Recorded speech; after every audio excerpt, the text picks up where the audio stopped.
Mas Febri, Pak Yan, tadi ada statement dari Pak FA yang sudah kita putarkan. Dia menyebut bahwa di Gedung Bundar tidak pernah seperti ini. Harusnya dilakukan ekspos terlebih dahulu. Tapi karena itu sudah menjadi putusan dari pimpinan, ya sudah, saya nurut. Tapi tetap dia merasa bahwa dia dikriminalisasi. Apakah memang ada proses yang janggal, yang tidak biasa dalam kasus ini menurut Anda?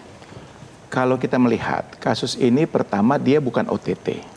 Jadi betul seperti yang FA sampaikan, harus ada proses pendahuluannya, pemeriksaan saksinya kah, atau katakanlah hal-hal yang berkaitan dengan itu, dokumen-dokumen, dan lain sebagainya, paling tidak memenuhi apa yang disebut dengan alat-alat bukti.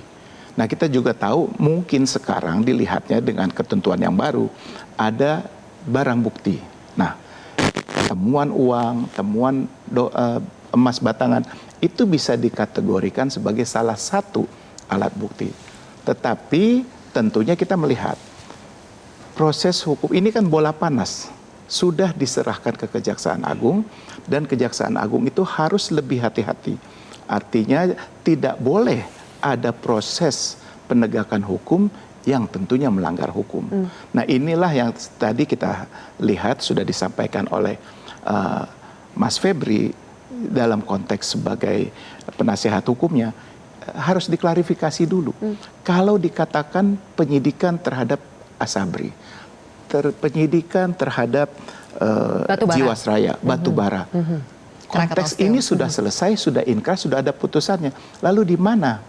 Jadi kalau dikatakan dikaitkan dengan kasus itu, mungkin dia sudah tidak akan terkait lagi. Tetapi kalau nanti ada pasal baru, misalnya ada pemerasan, ada gratifikasi, atau katakan barulah bisa dikatakan TPPU-nya. Karena itu sekali lagi ketika ditetapkan sebagai tersangka, maka yang dilakukan oleh Kejaksaan Agung menyatakan bahwa ini tersangka dalam kasus TPPU. Nah, ini memang menjadi PR besar. Ini adalah satu ujian bagi kejaksaan, di mana kita tahu yang selama ini Febri FA dipuji-puji sebagai katakanlah from hero sampai tanggal 11 Juli menjadi zero. Nah, inilah suatu momen. Dan kemarin kita lihat bahwa pada tanggal 22 Juli sudah diterbitkan keputusan Presiden mengangkat Jampitsus yang baru, artinya selesai. Ketika kemarin dia hanya mengundurkan diri dan sekarang pengunduran dirinya diterima dan telah diangkat pejabat baru. Ini adalah momentum. Momentum bersih-bersih, momentum menunjukkan bahwa Kejaksaan Agung itu bisa lebih profesional, dia harus independen, dia harus transparan, dan ini menunjukkan akuntabilitas. Statusnya kan memang sudah bukan Jampitsus lagi, tapi fakta bahwa dia masih jaksa, kan tidak otomatis. Dan itu apakah ada tekanan psikologis, relasi kuasa, penyidik-penyidik yang menyidiki perkara itu. Harus kita lihatnya begini, contoh. Ketika kita sudah mengangkat ini menjadi kasus yang diterima sebagai, walaupun katakanlah banyak tanda tanya, ini prosesnya apa? Pra penuntutan kah? Atau pra penyidikan kah? Nah, tetapi dia tetap diterima sebagai tersangka, ditetapkan sebagai tersangka. Kemudian ada keraguan-raguan. Apa keraguan-raguannya? Misalnya, setelah malam ditetapkan sebagai masuknya sudah tidak pakai rompi, dia tangannya tidak diborgol. Dan ini yang menjadi pertanyaan-pertanyaan publik. Itu juga tidak biasa, Pak, di kejaksaan seperti itu? Tentunya kan kita sudah melihat selama ini ketika proses hukum harusnya berlaku seperti itu. Apalagi kemarin mungkin beban psikologis dengan adanya ditaruh, ini sebenarnya momentum.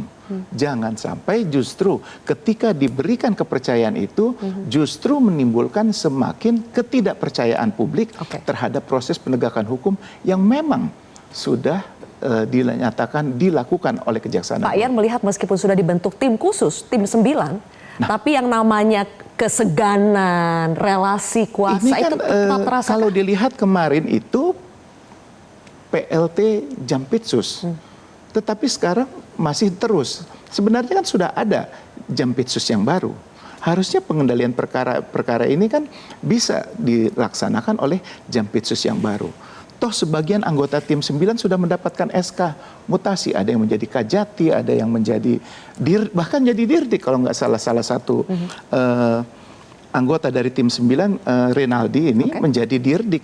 Inilah momentumnya bahwa dia dipercaya dianggap bisa menjebatani antara Kortas Tipikor dengan